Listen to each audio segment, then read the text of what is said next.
Hello, hello, and welcome back to Retrieving Sanity with your podcast host Keegan, and this is your podcast for all mental health, addiction, recovery issues, and topics. And are you ready to rethink everything you know about mental health? Well, this week we're going to be speaking to Dr. Theodore Henderson, who is revolutionizing. Did I say that right? Probably not. He's changing the way we do brain science. So, with that being said, Dr. Theodore, do you mind telling us a little bit about yourself, how you're going to change the brain thinking that we do about brains? Sure. Yeah. So Alrighty. uh, let's just frame this for a second. What if every condition that affects the brain, be it neurological like traumatic brain injury or Alzheimer's or Parkinson's, or psychiatric like depression, PTSD, ADHD, even autism, what if every single one of those disorders had something in common? Hmm. And if you treated that common thing, then all the disorders would get better. Now, what's the common thing with all these disorders? The neuron. The Mm. neuron. Okay. And so if you've got a sick neuron, if you've got an unhealthy neuron, and we can even take it deeper, if you've got an unhealthy mitochondria, Ooh. then you're going to have an unhealthy neuron and an unhealthy brain, and it manifests as any one of these conditions. So Huh. what happens if you make the neuron and the mitochondria healthier? Hmm. That's a good question. Oh no. I think we lost him. Oh, there he is. Do you kind of Oh, like sorry. Yep. yeah, you froze for a Phased second. out for a second. Sorry. Yeah. It happened right at the perfect time because it was a question and I was like, I don't know. All So right. Well, sorry, I'll well, keep an eye on I'll keep an eye on my internet here. okay. Well, what was the question? I'm sorry. The freeze just really caught me because it Yeah. was Okay. like, So what would happen if you made the cell healthier? If you made the mitochondria healthier? mm, everything else would become healthier too. It'd follow suit. Everything else would become healthier. So it Mm, doesn't matter what the condition is if you can unify a treatment that works at the level of the mm, mitochondria and the mm. neuron. Okay. But if I'm not mistaken, the mitochondria is really, really, really, really, really, really small inside of the cell too, right? Hmm. Hmm. Hmm. So it's not like we can just sit there and do surgery on it, and each individual one too. There's like hundreds and millions, if not more, right? Correct. Exactly. Yeah. Huh. So how do we actually affect the mitochondria inside of our cells, especially in our brain, Well, right? yeah. It sounds crazy. You ready? Yeah, yeah. You shine light on it. But it's inside the head, right? Exactly, exactly. And that was my initial reaction when somebody came to me and said, "Hey, I want you to do brain scans on these patients who have traumatic brain injury, and then Okay. I'm going to shine a light on them. Uh huh. And then after I get done doing this light treatment, you're going to do a brain scan and show how they got better." Hmm. My initial reaction was, "What?" But So, um, in fact, uh huh. so I came back to him and said, okay, the only way this is going to work is if we figure out how to deliver the light so it's strong enough hitting the skin that it Huh. can get through the scalp and into the brain. Ah. And so we Huh. literally did that. We went into the laboratory, we did the research, we figured out how to make this work, and by golly, it works. Oh, so it's light strong enough to hit our brain, but wouldn't that give us like a sunburn or something? Well, if it was, a visible light or Mm. full spectrum light that you can see, but it's Uh not. huh. Okay. So here's where it gets geeky. Sorry. No, by all means, I love it. So certain wavelengths of infrared light are able to, if they can reach the neuron, if they can reach the mitochondria, they activate the mitochondria. They Huh. turn them on. They make them Mm-hmm. more active. Mm-hmm. And mitochondria do more than make energy. They also send signals to the rest of the cell. Huh. And if you turn on these mitochondria so they're sending signals, Mm-hmm. they activate things like growth factors in the brain Hmm. that stimulate neuroplasticity. They Ooh. also turn on anti-inflammatory proteins in the Huh. brain, so it reduces inflammation in the brain. Huh. That's weird. Huh. Okay. Wait. So, if light is doing this, then what does that necessarily say about the mitochondria? That's the kind of thing that I'm kind of curious about. What makes infrared and mitochondria themselves have that link? What is it? Right, right. Okay. Well, it's a great question. Thanks for asking it. But we're going to get really kind of science geeky here. All Okay. right. So, uh, if any of you had high school biology or beyond, Hmm. then you learned about the mitochondria and you learned Hmm. about the electron transport chain. Hmm. And the electron transport chain moves an electron from enzyme to enzyme and Hmm. builds ATP. Hmm. Yeah. And ATP is the energy of the cell, right? Hmm. Okay, well, some of those enzymes contain copper. Oh. So just like our hemoglobin contains iron, and the iron allows, because it's iron and copper, they're big metal Hmm. atoms, and they have a large cloud of electrons. So Uh-huh. one of those outer electrons can be clipped off or knocked off, Uh-huh. and that allows oxygen to bind and then release Hmm. where it's supposed to. Huh. In the case of iron. In the electron transport chain, the copper has a certain wavelength that it's Hmm. sensitive to. And you Uh-huh. hit it with that wavelength of infrared light, and Uh-huh. off pops an electron. Ooh, okay.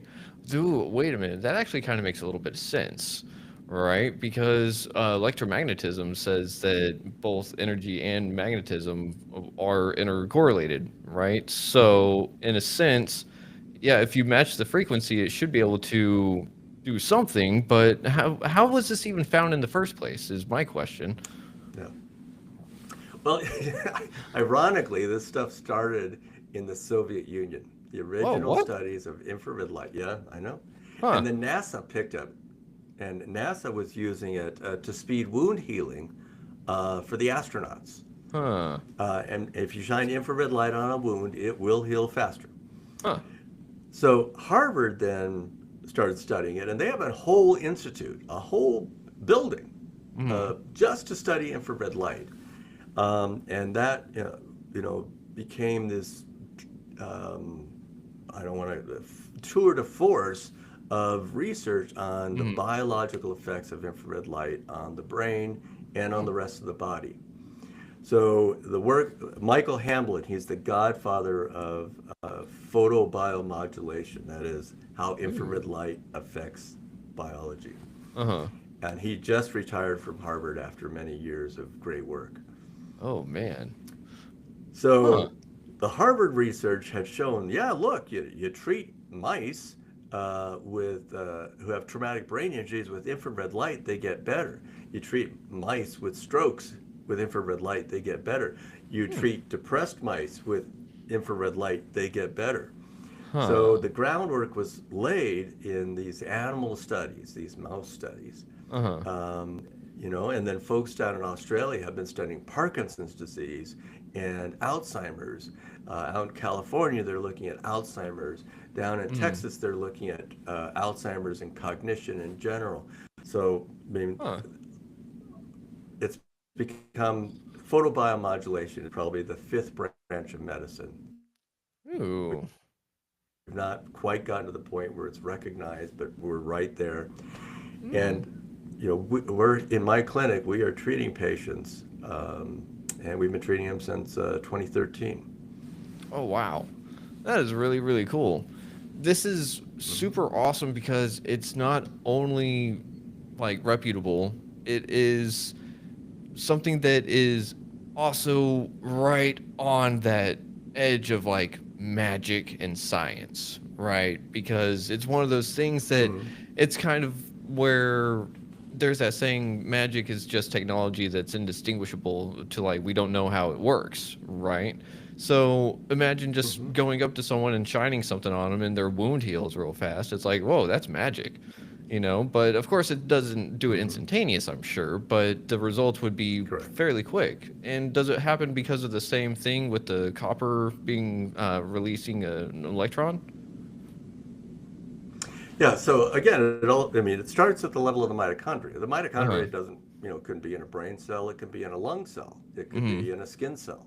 Mm-hmm.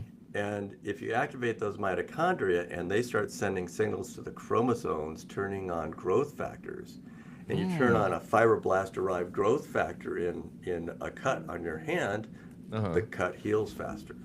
If you Ooh. turn on the mitochondria in the lungs, and there's COVID inflammation there, or long COVID, Uh-huh. and you reduce the inflammation because that's the mitochondria drive anti-inflammatory protein production, Uh-huh. then all of a sudden the inflammation in the lung goes away. And we have patients who came into the clinic, they could not walk up a flight of stairs Mm. because they would get exhausted.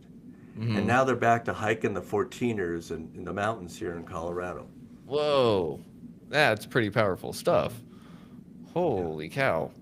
Like, s- when do you think that people are going to start taking this kind of seriously? Because, like I said, it's right there where some people are going to be like, nah, that's not real. That's quack science, because it Mm-hmm. just No, sounds I've been, so yeah. so it's so revolutionary. It really is. It is Mm-hmm. going to change the medical field, I think. Yeah. So let me frame this for you a little bit. Okay. Um, do you know what a stem cell is? Yeah. Yeah, it's a cell that's Of going to be course you able do. I to, mean, yeah. Go ahead. it's going to turn. It can change in any cell in the body, right? Yeah, yeah. Okay. 15 years ago, if I had asked you the question, or I'd said to you, okay, look, I want to put stem cells in your body, you'd say, what? You want to put daffodils in my body? What are you talking about? That's nuts, Uh-huh. right? Uh-huh. Stem cell therapy was just, that was madness. That was quack science. That was nonsense. Mhm. The only people who embraced it initially were chiropractors. Oh my gosh. So, and now stem cell therapy is like a mainstay of regular medical practice. Mhm. Yeah. And everybody knows what a stem cell is. Yeah. So back to photobiomodulation, Mhm. that corner is, are we talking economics about the hockey stick? Mm. We're Yeah. right at that joint where things are going to start taking off. Ooh. And so think about it this way. Okay. Most of your listeners probably know what red light therapy is. They've heard of red light therapy. Oh yeah, red light therapy. Oh yeah, it helps with inflammation and it makes your skin look. It Uh-huh. prevents wrinkles. Yeah. All true, all Okay. true. Huh. But what we're working with not red light but infrared light, so Mm. higher frequencies, Mhm. more powerful, so that it can get through the scalp and skull and reach the brain. Or Huh. in the case of long COVID, if we're treating the chest wall and we're treating the lungs, Mhm. then their inflammation goes away. Huh. So it's right there on the verge, but there's a Mhm. danger. Ooh, okay. And What's the the danger? danger, yes, the danger is quackery, Oh, okay. right? Lay it on me. What how is that the danger? Oh, well, let me give you one other model. Okay. SPECT scans. You've heard of SPECT scans, right? Uh-huh. You might know some guy who does a television program on public TV talking about SPECT scans, etc. SPECT scans are a great scan. I've just been asked in the last couple of weeks to give 2 talks on SPECT scans. I've published, probably 17 papers on SPECT scans alone out of the 70 publications I have. Jeez. SPECT scans are a powerful way of looking at functional brain imaging Okay. or Uh-huh. how the brain is working. Mhm. Okay? The problem is that people who did them started to say, "Oh, well, I can diagnose ADHD. I can't Uh-huh. prove it to you. I can't give you the science because nobody's done the research, but oh, I can diagnose ADHD." Uh-huh. And the result is it got labeled quackery. And what's Ah. going on with infrared light is that people are using low power devices that put out Mm. half a watt that doesn't get through the scalp and skull, and they're claiming they're treating the brain. Oh. Okay, I see exactly where you were going because it was actually answering my question that I was going to ask was, so are you saying that someone could walk around with essentially like a flashlight?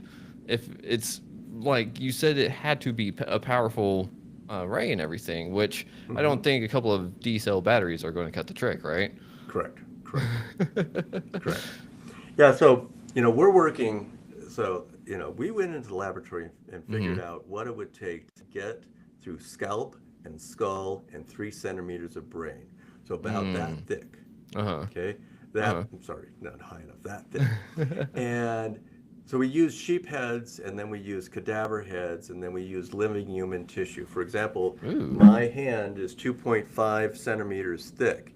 And if I Okay. put an infrared light source here and a light meter here, I can tell exactly how much power, how much light comes through my hand, through Huh. skin and bone and muscle and sinew.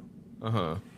And so using those kind of physical parameters of the penetration of light, or in fact, the lack of penetration of light through Uh-huh. tissue, we showed, exactly how much energy we needed. And it's like 10 to 15 watts of Whoa. infrared light Huh. applied to the scalp in Uh-huh. order to be able to deliver the right amount of energy to Mm-hmm. cause that trick with the mitochondria to happen.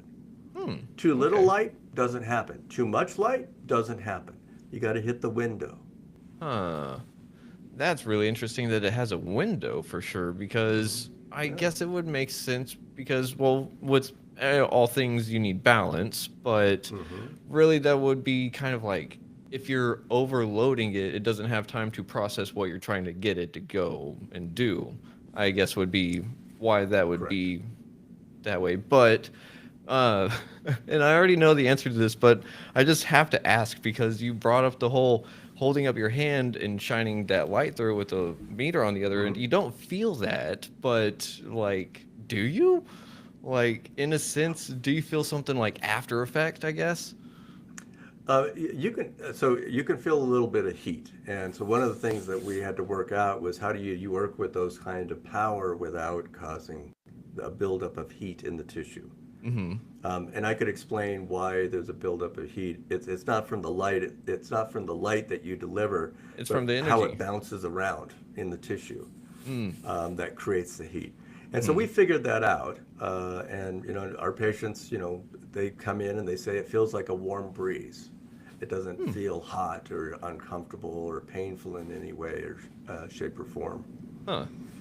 That's really interesting. So it's, man, I almost want to say that you could not really have a tanning bed situation, right? Where it's just your whole body's being blasted with it. It has to be pretty specific, right? Right, right. Because you've got to have enough power to get through Okay. into the deep So, tissue. so if we can help our lungs and everything like that, what else on the body can be helped in that way? Because I know we're Yeah. focusing on the brain, but I know that some other people and myself are just like, if it does that here and we got this, what else have y'all tried? Like, I'm Hmm. sure not Hmm. too much, right? Well, no, no, you'd be surprised.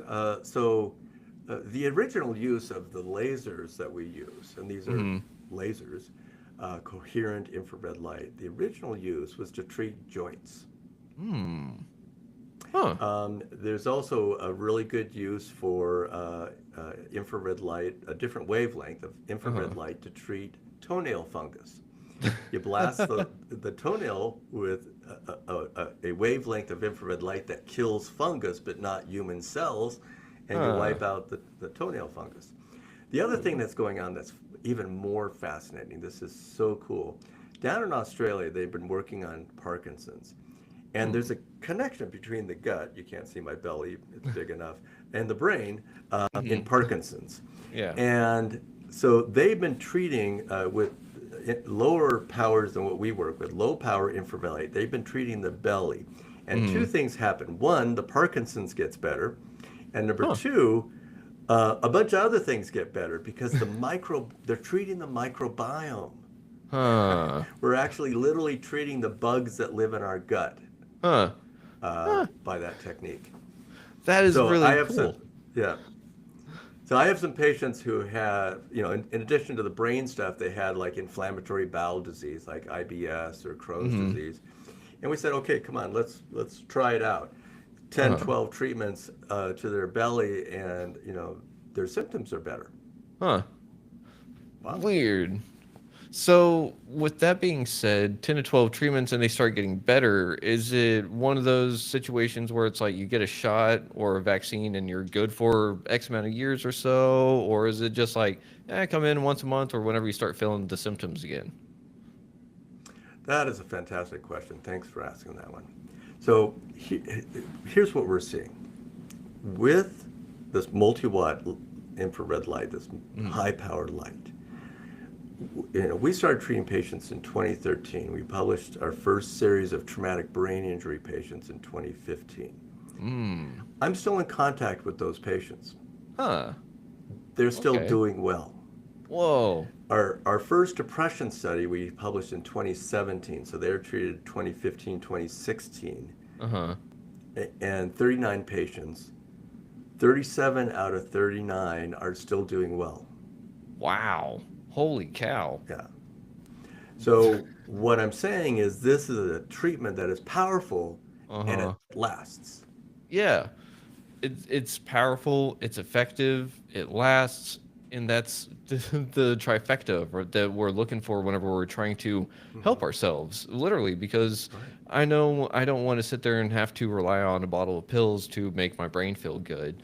And a lot of people think that like depression, because you said you helped depressed mice, which who could have known a mouse could be depressed, but I would be too if I was a lab rat. So, like, that was the thing is that how this is just really, really fascinating stuff. So, it's not a chemical imbalance whenever it comes to depression in that sense either, right? Well, okay.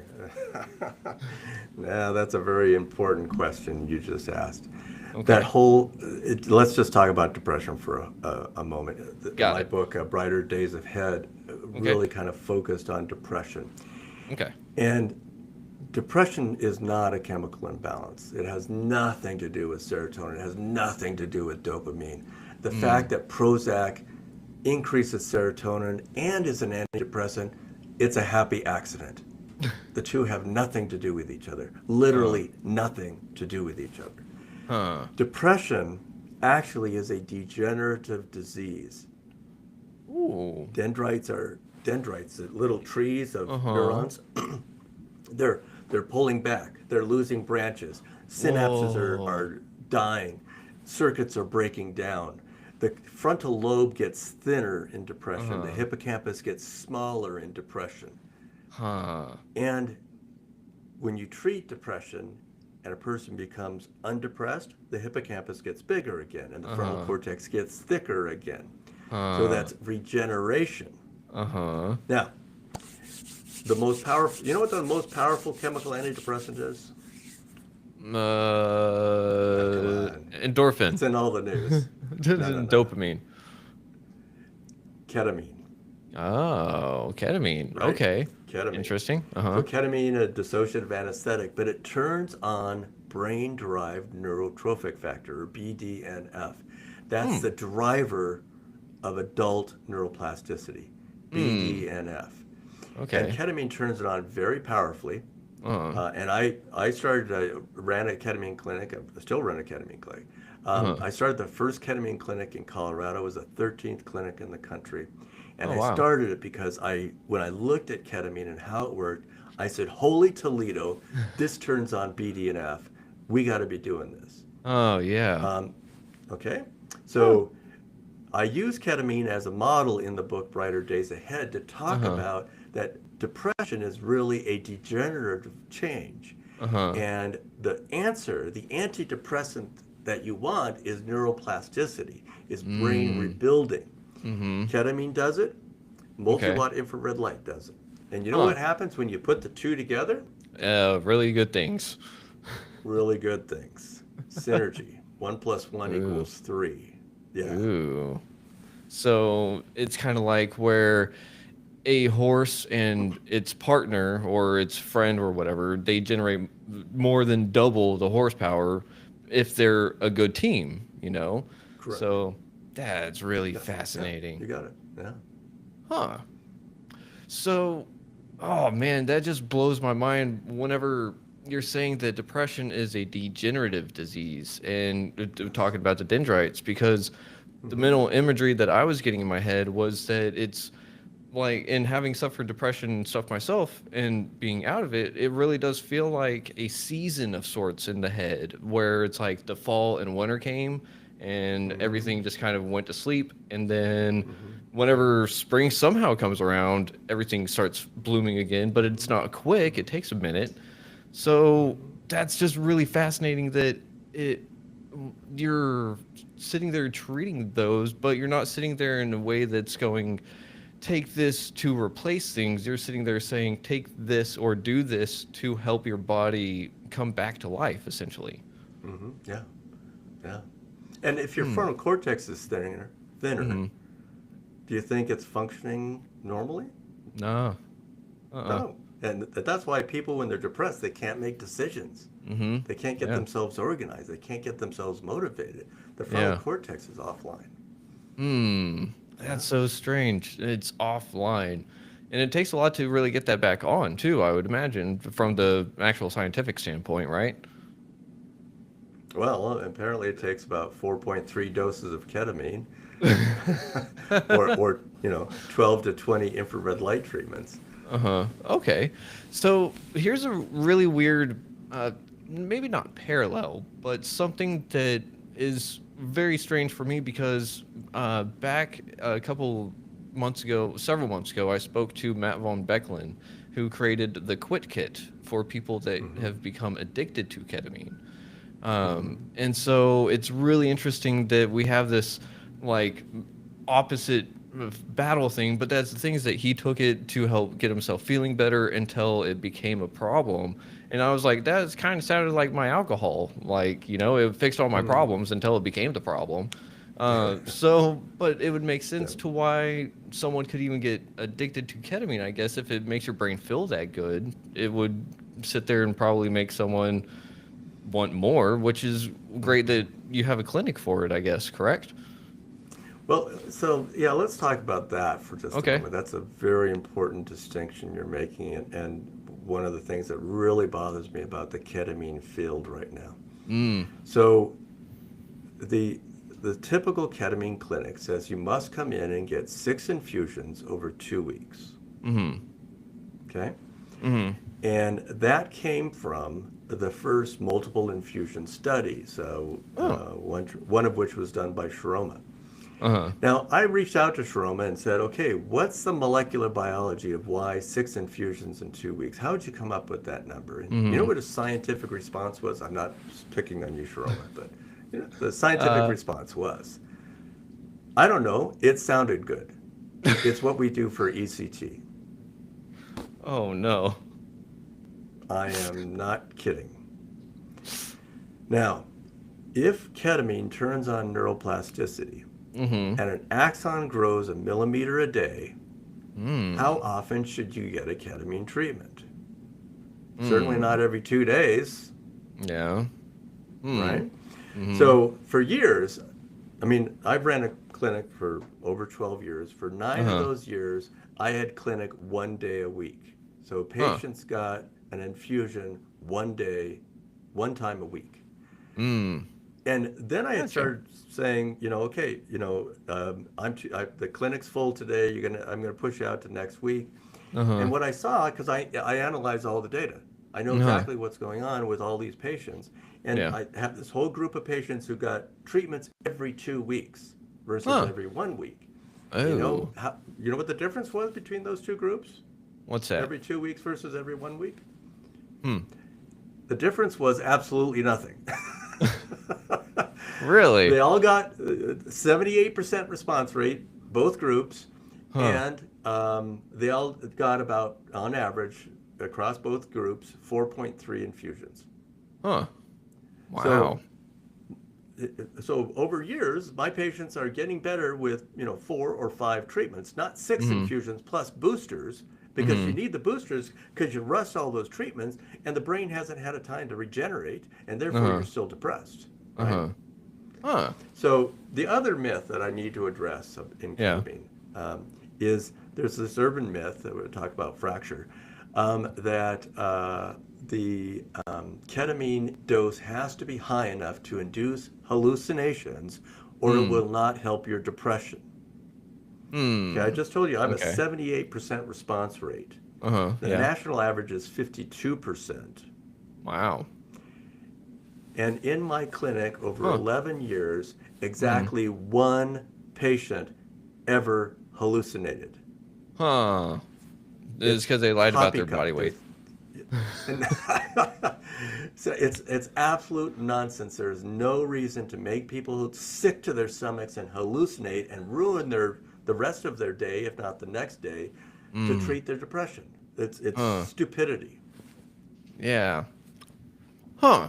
Sorry, That's sorry, I get no, passionate. no, no. I love the passion here because that's one of the things that help drive humans to helping each other, right? And that's essentially what we're trying to do here. We're trying to let people know the amazing work that you're doing because this is revolutionized. Here we go again. I can't say the word apparently. It is changing the whole medical field. It's not just you're making a new way for everything. It's that everything is changing. Be and I mean everything is just changing so fast too. Is that you have to really be kind of everywhere at once, right? And that's really hard to do whenever you're sitting there trying to just I don't know help. But the passion is what makes Retrieving Sanity awesome. So, what made you passionate about this whole thing, though? Yeah. There we get to my deeper, darker secrets. Uh oh. Um, so that's all right. That's it. So, I grew up in a horrendous situation, and I've written about this in my book, so I'm not revealing anything new. Okay. Um, and essentially, my mother gave me away, because she couldn't afford 4 children and work, and I was little. And then when I came back, there was this incredibly abusive, just horrific boyfriend in the house who was, a tyrant. Um, and it.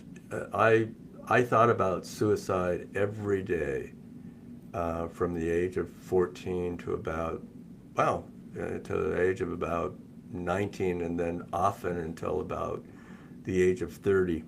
And Mm. literally after my 30th birthday party with my buddies, and I had to show up in the research lab the next morning, and I'm still drunk as a skunk. Oh. I'm talking to God on the white porcelain telephone. Speaking of alcohol, and I said, well, heck, I always said I was never going to make it to 30. I was never going to live to 30 because I was going to die of suicide. Mm-hmm. And I said, I'm 30. I guess it's time to pony up and start taking life seriously. Not that I wasn't already doing serious stuff, but Uh huh. just, I had to throw that whole thought out the window. I had to just Mm-hmm. give it up. Yeah. But, one of the things that I did when I was a medical student and a graduate student, I got both an MD and a PhD, so I'm way overeducated. But that's a lot of years in school. Yeah. So one of the things I did, was I started a program that I trained medical students, and we went into the elementary schools and taught kids about good touch, bad touch. Mm. In other words, child sexual abuse prevention. Mm-hmm. And we were teaching the teachers and we were teaching the parents, and we ran that program. I ran that program in St. Louis for 13 years. Oh wow.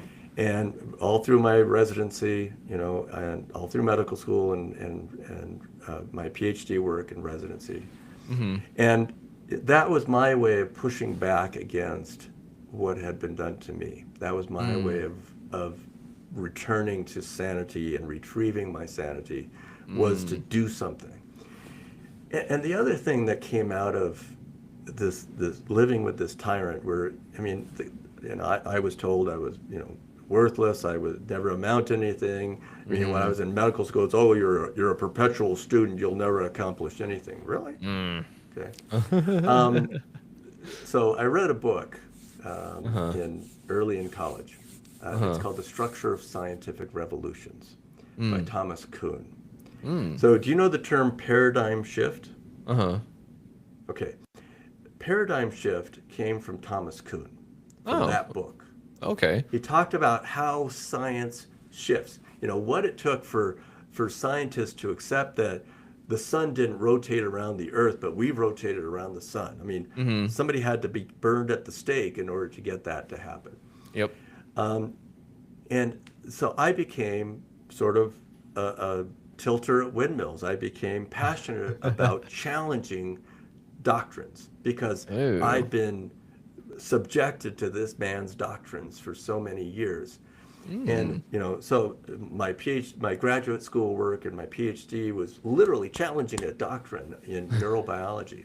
Oh. And I'm in psychiatry, and there's all these doctrines, like, oh, serotonin is responsible for depression. It has nothing to do with it.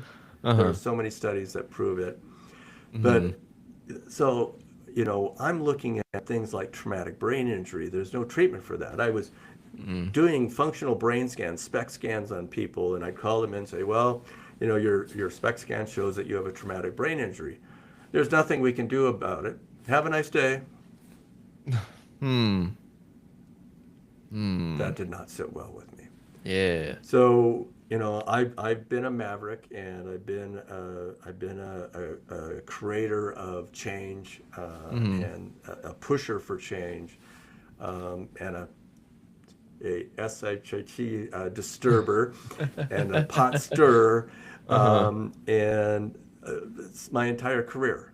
And I do Oh. it because I don't think, the way psychiatry treats people makes any sense whatsoever. Mm-hmm. Let's put you on a pill that makes you kind of sort of better Mm-hmm. and has all these side effects. No, Mm-hmm. no. Yep. Yeah. Uh, well, thank you for sharing all that and opening up with us because that is an amazing story. And first of all, I got to say I'm sorry that everything happened the way that it did, but I'm glad Hmm. that it did too because we're here having this conversation about it and how you're going to help change the world, which is just crazy stuff. And I gotta say to that boyfriend, whatever he is, like he can go fuck himself. He can go screw himself, because now you're here, and it's just. I think that you could also thank him for giving fuel to the fire, I guess. Um, but I also relate with the whole. I didn't think I would get here, because Hmm. after I hit those birthdays, it was like, ah, shit. I guess I gotta start planning a little bit now, right? Hmm. Because it was always like I couldn't see the future, but it was for one reason or another. And one of the things that I also kind of heard was that you are mirroring, or you probably know Dr. Fred Moss, the Yeah. undoctor. You do? Hmm. Hmm. So I spoke to him, and he's the guy that helped me see that I didn't need the medication that I did, and because of that, I also found out that I was misdiagnosed as being bipolar. So it was like, Hmm. cool. That was really interesting. And so if I could sit there and be like, hey, I'm going to go put on this awesome helmet full of lasers and get happier, I would totally do that in a heartbeat instead of taking some pills. Hmm. And yeah, you're absolutely right. In the sense of how, like, bipolar is thrown around like crazy, and Hmm. all all the functional brain scans I've looked at, more than 10,000 scans and 100,000 scans that we've done research on. There's actually, bipolar doesn't look like depression. Bipolar doesn't look like ADHD. They look completely different on a brain scan. But if Huh. you don't look at the brain, then you're never going to know. And psychiatry doesn't want to look at the brain. Why? That's a really, really good question. In fact, Huh. they put out a position paper, and the bottom line of the position paper was neuroimaging has no place in psychiatry. What? Yeah. That's bullshit. I know. And every person I say that to has exactly that reaction. Yes. That okay. That's but So big pharma has their hands in psychiatry. That's what I'm hearing. well, it's big pharma and it's egos. You know, there's a famous line in science, scientific change happens one funeral at a time. Yeah. In other words, the old guard has to die off before the paradigm can shift. Mm-hmm. Yeah, that's true. That kind of follows suit with a lot of things in life, really. But that's a really good way to put that because science sits there and it prevails, or it should outlast governments, it should outlast countries, stuff like that, so long as people actually use the knowledge correctly. But that's the thing too is that you're an underdog of a sorts, right? You're sitting there, you're trying to tell everyone else like y'all are wrong, but like how else can you tell people that they're wrong in a sense without being like just an ass about it, you know? Right, right, right. And it's very hard to be part of the system without getting either sucked in or pushed down. Yeah. So I left the university system. I went Mm. independent, have Yeah. my own research foundation, my own treatment company, Huh. because the universities, they smother that. They push that down. They don't want that kind of Mm-hmm. independent and or radical paradigm shifting kind Mm-hmm. of thinking going on, Yeah. which doesn't make sense. I think it's because, like you said earlier, the ego gets in the way because after a certain point, people become quote unquote sellouts because they're looking for that financial security, stability, things like that. They want to be remembered, but they're forgetting that the whole point of that scientific and pursuit of knowledge is to pass the torch. Because if you don't pass the torch, it just fizzles and fades out. So, but I mean, but that's why this kind of stuff is so awesome because whenever we get a peek behind the curtains, if you will, it's like, ooh, now the imagination starts twirling, and then that's where other things start to spring forth into the collective consciousness, and someone else with a bigger skill set can sit there and go, oh, wait, maybe I can take that idea and do something with it, you know? Yeah, So, yeah. real quick, you did say that you have a book and you also have your own research stuff. So, where hmm can people find your book and where can people find you if they ever need to find your services? Absolutely. Yeah. So the company is Neuroluminance. Who can spell that? I don't know what I was thinking. The way to get there is much easier. www.healmybrain.info. All Ooh. one word. Healmybrain.info. That'll get you to the website. There's tons of information about infrared light, about ketamine, about the exomind. We haven't talked about the exomind. Exomind is the leap forward. You know, we talk about leaps forward in science. The Mm-hmm. exomind is the leap forward in transcranial magnetic stimulation. Mm. So the magnet in the exomind is 3 times more powerful than most TMS magnets. Huh. And so the treatment, rather than being 40-hour-long treatments, so 5 days a week for 8 weeks, you're coming into a clinic and sitting there for an hour. Ew. The FDA-approved treatment with Exomind is 6 treatments. Six Huh. treatments lasting 23 minutes. Huh. So that's a huge revolution and a huge leap forward in TMS therapy. And Huh. here's a dirty little secret. Ooh. TMS turns on neuroplasticity by activating BDNF by a third mechanism. There are, Huh. are light gated calcium channels. Hmm. Excuse me, not light. Voltage gated calcium channels. Oh, Sorry. okay. Okay. Voltage gated calcium channels. And TMS induces an electrical current in the brain. Uh-huh. But with this bigger magnet, you get a bigger current, and therefore you're able to turn on those voltage gated channels, activate BDNF by a third mechanism. And remember, ketamine plus infrared light, you put them together, you get synergy. What Uh-huh. happens if you put 3 things together? You Uh, get even more synergy. yeah. Or if someone doesn't want to do needles or they don't want to do ketamine or they had a bad experience at some other clinic, we Uh-huh. can do infrared light plus the exomind and Huh. get that same synergy in terms of Huh. recovery from whatever. Again, because it doesn't matter what the condition is. If we make the neurons healthier, if we make the mitochondria healthier, Uh-huh. we make the condition healthier. We're treating Alzheimer's and ADHD, autism, Parkinson's, traumatic brain injury, depression, PTSD. Huh. Yeah, yeah. That is way too cool. Uh, And long COVID. Long ooh. COVID is what is long COVID? Oh, they're talking about it's you've got leftover COVID spike protein in your brain. Nonsense, Uh. nonsense. COVID is inflammation in the brain. Mm-hmm. It's also the reactivation of latent viruses in the brain. We know what Mm. those viruses are. You combine infrared light to treat the inflammation with antiviral medication, long COVID goes away. Huh. Yeah, we have Man. patients completely healed. Huh. That is way too cool.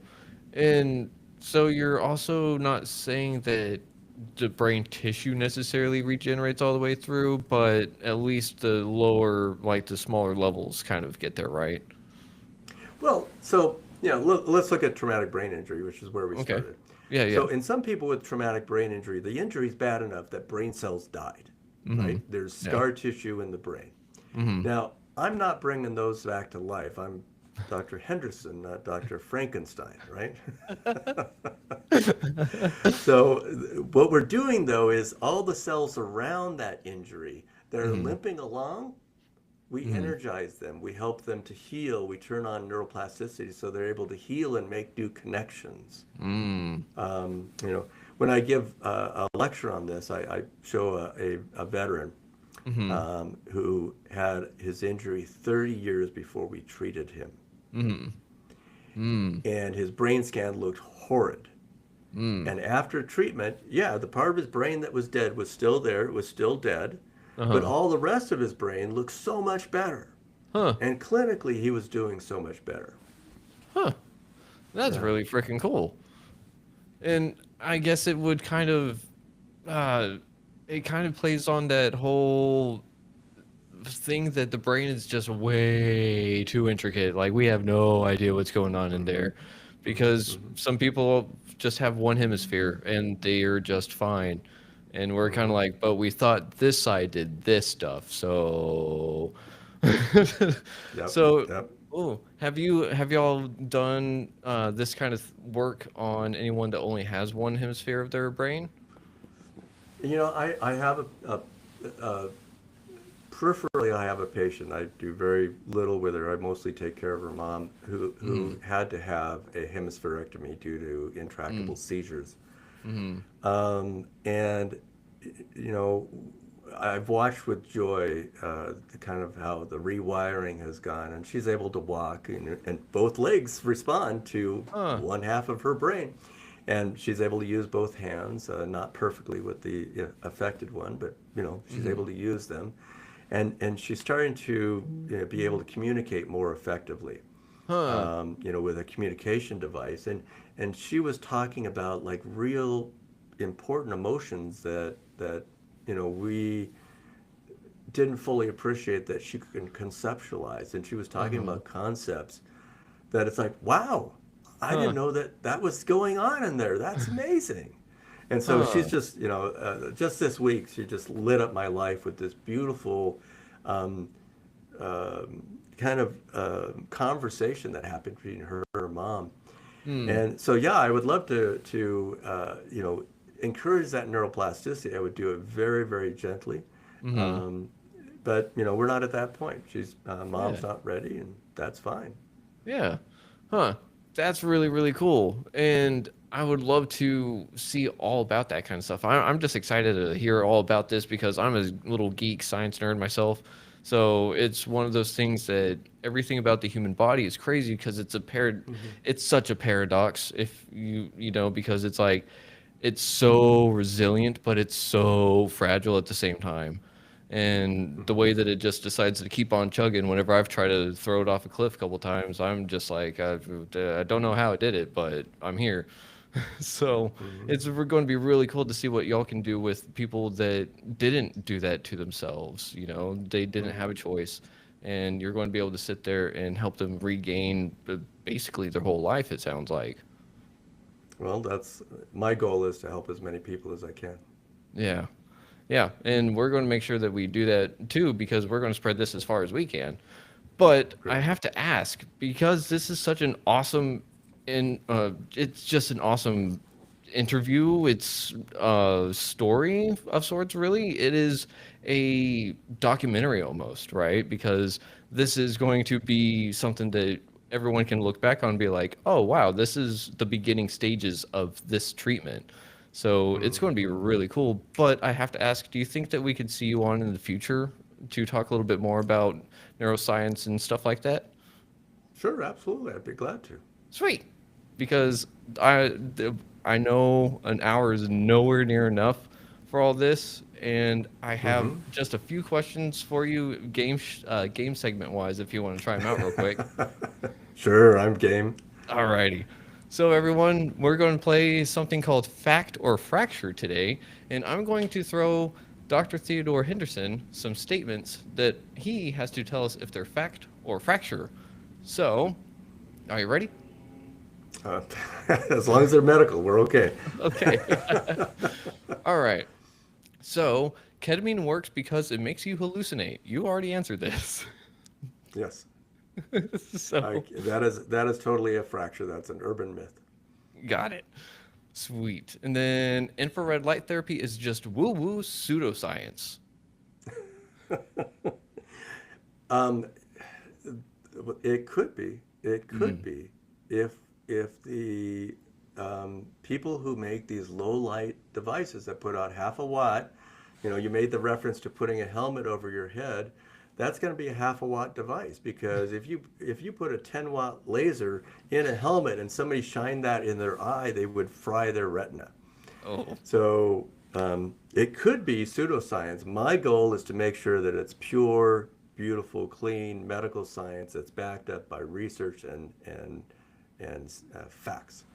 And Mm. so it could be a fracture if we're not Ooh. careful. Oh, I love that. So just be careful where you buy your lasers from, I guess.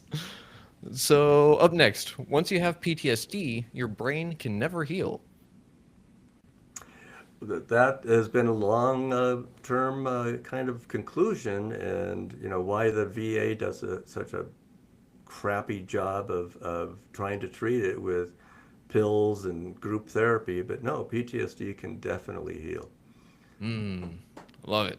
So, that would be fracture, I guess, right? Yes, Okay, that's a good. fracture. All right. So then, up next, long COVID brain fog is psychological, not biological. That's definitely a fracture. Got it. No, I've already answered that question, but long COVID brain fog is inflammation or it's the reactivation of certain latent infections. If you ever got Lyme disease and it's latent in your body, and you have a COVID storm, the cytokine storm in COVID, Mm-hmm. that turns on these that shuts down the ability of the immune system to stop these infections, and they just take off running.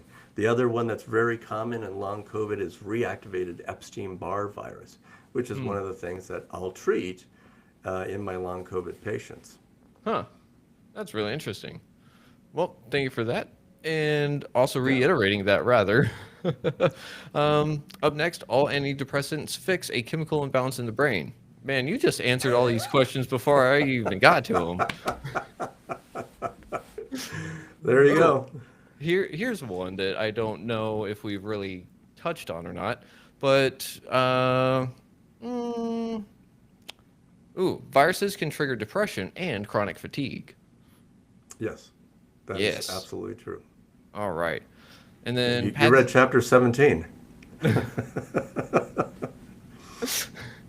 pads and helmets that claim to deliver infrared light are just as effective as clinical laser treatments. Gee, you, That's, yeah, totally a fracture. wow. Let's see. Well, if ketamine doesn't work for someone, it means they can't get better. Obviously, a fracture. So you've also Yeah. answered that one previously. Well, Okay, so neuroimaging like SPEC scans can actually help guide mental health treatment. Absolutely. That is a fact. Most of psychiatry claims it's a fracture. Uh, well, I think that they're kind of not right in that regard. So, well, with that being said, you have just finished our first round of Fact or Fracture, and you have earned the honorary title of the Brain Rebuilder because, well, you're quite literally helping people rebuild their brains. Great. So, I'll wear the mantle with pride. well, thank you very much. But I have one last question, if you do not mind.